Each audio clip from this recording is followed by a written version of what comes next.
uma cidade, uma ilha, erguida por trás de um imenso forte, disputada por nações que cortaram o oceano para desbravar riquezas e conquistar novos territórios. De um sonho francês surgiu São Luís, projetada para se tornar a França equinocial e o porto seguro do Brasil colônia. Oficialmente fundada no dia 8 de setembro de 1612. Aqui, aventureiros franceses, holandeses e portugueses mostraram em nome de Deus o poder do descobrimento. Bússolas, mapas, astronomia, ciência e tecnologia para ampliar o horizonte do conhecimento humano. Hoje, 400 anos depois, é possível redescobrir São Luís por meio da tecnologia digital. A ocupação de São Luís pelos franceses em 1612, liderada por Daniel de Latouche, senhor de La Ravardire, foi consequência do objetivo de fundar colônias no Brasil. A França equinocial foi o primeiro núcleo de povoamento, chamado Forte São Luís. 3 anos depois da ocupação, o sonho francês foi derrotado pelas tropas do português Jerônimo de Albuquerque na Batalha de Guaxenduba. Pela primeira vez, os portugueses passaram a ter o controle das terras maranhenses. No século XVIII, depois de consolidada a colonização portuguesa, a capital já se firmava como grande área de influência comercial.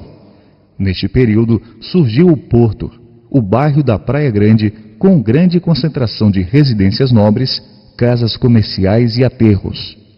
Com mais de 5.000 imóveis históricos distribuídos numa área de 220 hectares, o traçado urbano foi reconhecido e ganhou a identidade de cidade colonial. Esta identidade foi fundamental para que São Luís recebesse o título de capital mais lusitana do Brasil e de patrimônio histórico da humanidade. São Luís é uma cidade que se diferencia das outras cidades históricas brasileiras em função do seu traçado urbano, em função do conjunto arquitetônico que foi construído em cima desse traçado urbano do século XVII, um traçado que é um conjunto que mantém até hoje uma homogeneidade, o conjunto de arquitetura tradicional portuguesa, até porque esse conjunto representa também um momento de muita efervescência econômica do estado do Maranhão em função da produção de algodão.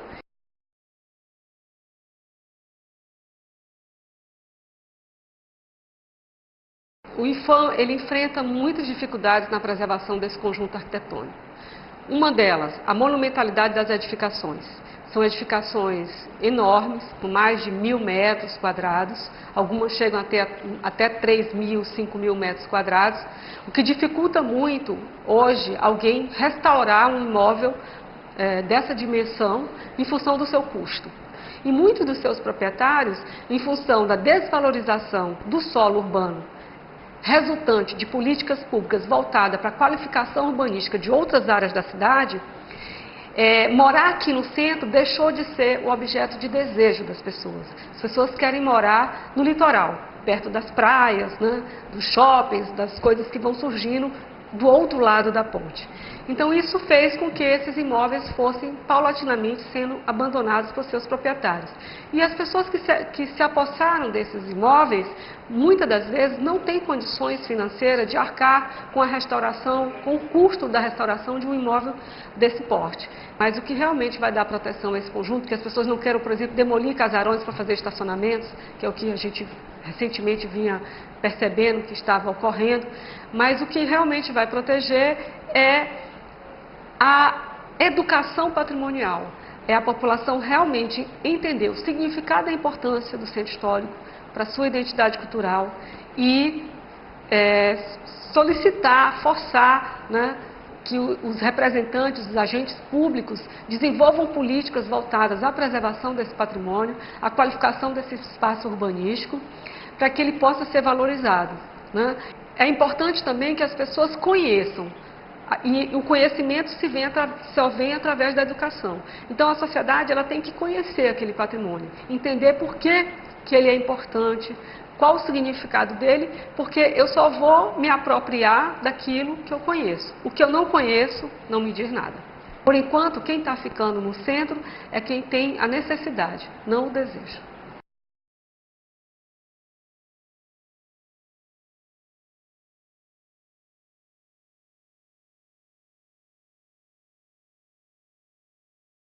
A arquitetura colonial, o artesanato, o folclore, as lendas e a diversidade cultural. Tudo isso você sabe sobre São Luís ou provavelmente já ouviu falar. Mas você já imaginou navegar virtualmente pela cidade? Com a tecnologia digital, isso é possível. Você pode navegar por um universo de conhecimentos e informações sem sair de casa, aí mesmo pela sua TV. O que você conhece por televisão está se transformando em um meio interativo.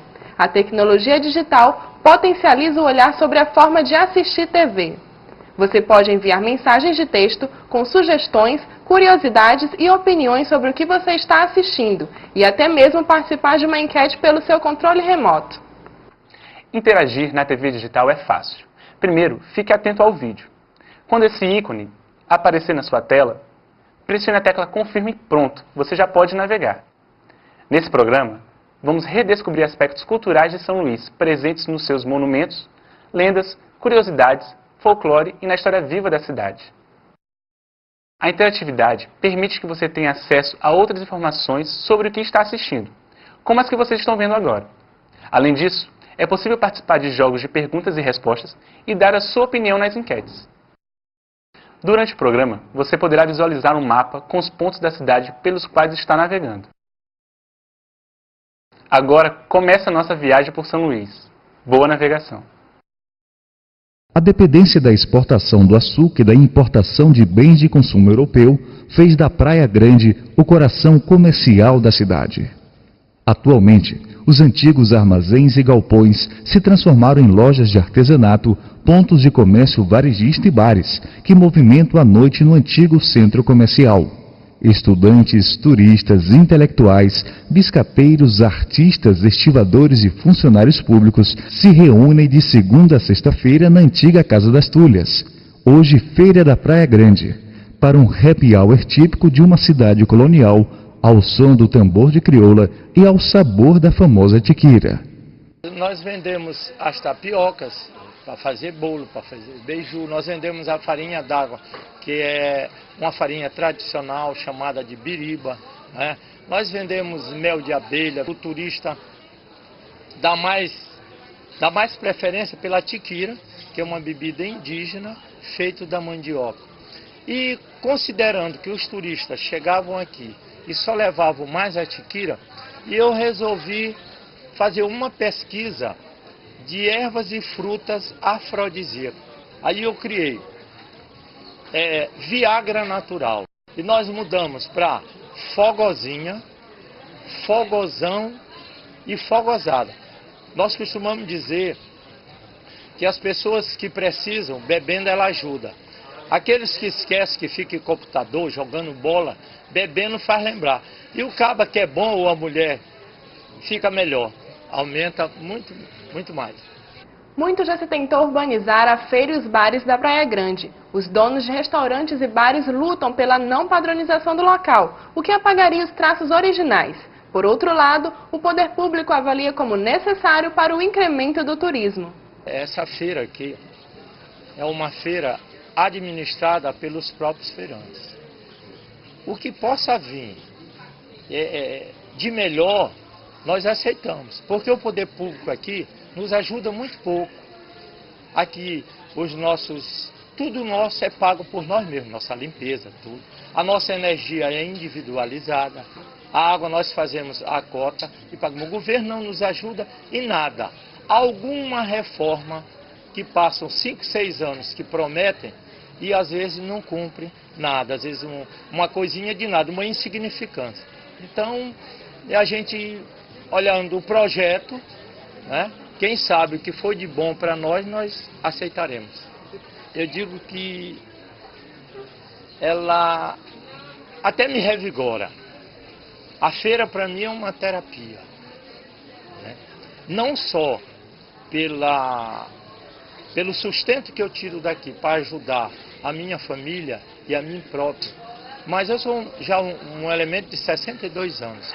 Eu trabalhei no Estado 35, sou aposentado. E para aqui é uma terapia, eu volto a repetir. Carinho, um tipo de sentimento, familiar até, com a feira, né? É uma coisa muito boa. Tipo assim, um ajuda o outro, entendeu?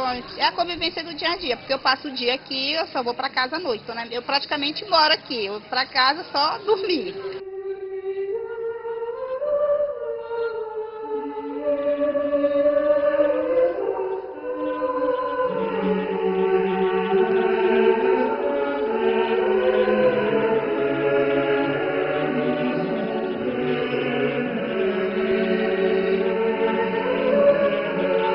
Bem mais que uma cidade fortificada, São Luís também vive da fé. As igrejas e conventos guardam vestígios do início da colonização.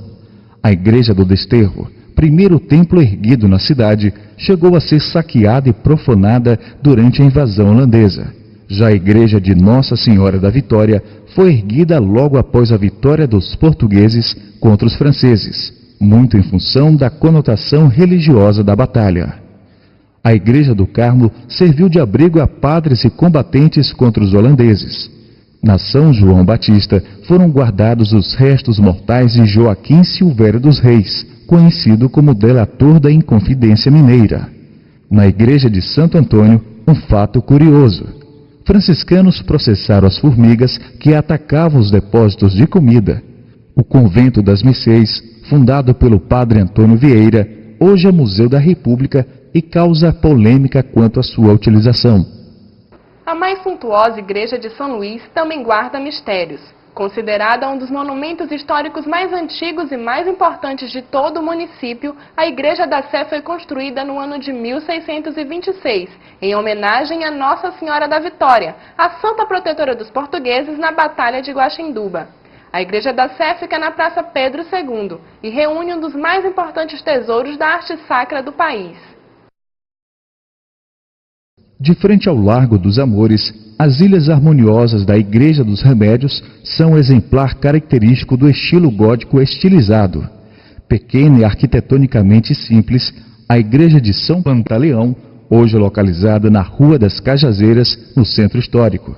Uma característica diferenciada da igreja é que aqui funcionou a Casa da Roda, ou Roda dos Enjeitados, onde recém-nascidos de mães solteiras que não podiam criá-los eram deixados.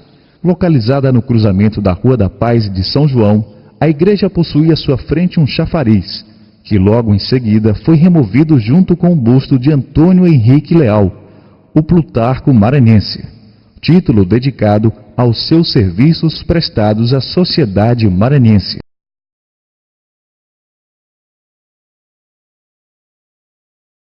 São João é o santo inspirador da festa que cultua a ressurreição de um novilho. Foi aqui no palco do segundo mais antigo teatro brasileiro que o tradicional Alto do Bumba Meu Boi ganhou as formas de espetáculo.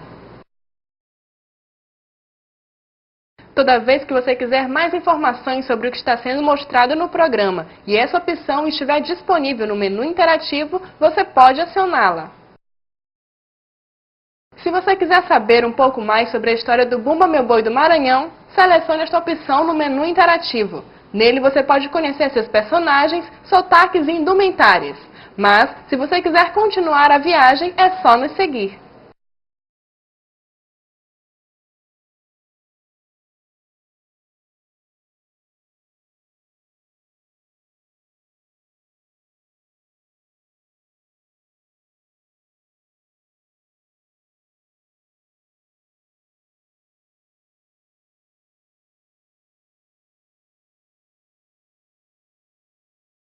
São Luís também é rica em histórias.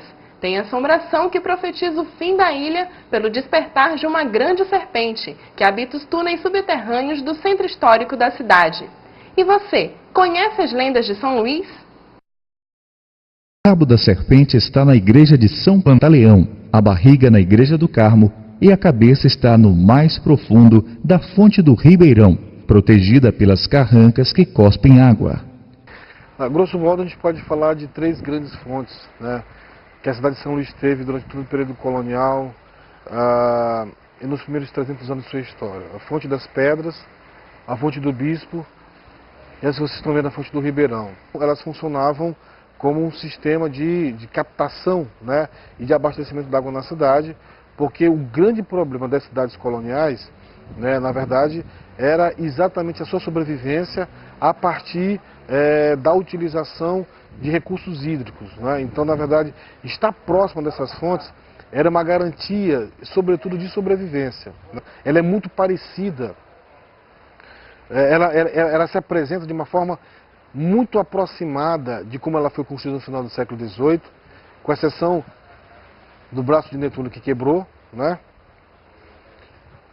E o que acontece? Quer dizer, aqui deveria ser um espaço, primeiro, de visualização de como as cidades se formaram no seu núcleo inicial, né? Deveria ser um momento em que as pessoas poderiam passar por aqui e perceber como é que se dava o processo de abastecimento da própria cidade, como um todo. A fonte do Ribeirão guarda também outros mistérios. Revestida por pedras de cantaria, o frontão da fonte é ornamentado por símbolos pagãos e cristãos, que dividem atenções com a estátua de Netuno. Aqui poderia ser um espaço de estudo dos mananciais que jorram essa água. Poderia ser feito um estudo histórico de onde vinham essas pedras de cantaria, né, que revestem todo o piso dessa fonte. Aqui poderia ser um espaço exclusivamente, caso as galerias estivessem em condições de visitação, não é? Para que alunos, para que pesquisadores, arqueólogos, historiadores, geógrafos pudessem efetivamente explorar, não é? E prescrutar a dimensão exata das galerias, por onde ela passava, fazer uma espécie de desenho de como era a cidade no século XVIII e de como era a cidade no XIX. E não só a cidade emergente, ou seja, não só a cidade aparente, mas as múltiplas cidades que se escondem dentro de uma cidade, como a cidade subterrânea, né? Porque indiscutivelmente as pessoas ocupavam efetivamente essas galerias, né? Algumas pessoas ocupavam essas galerias. Então, você poderia fazer uma reconstituição de como era essa cidade, como é que elas se relacionavam.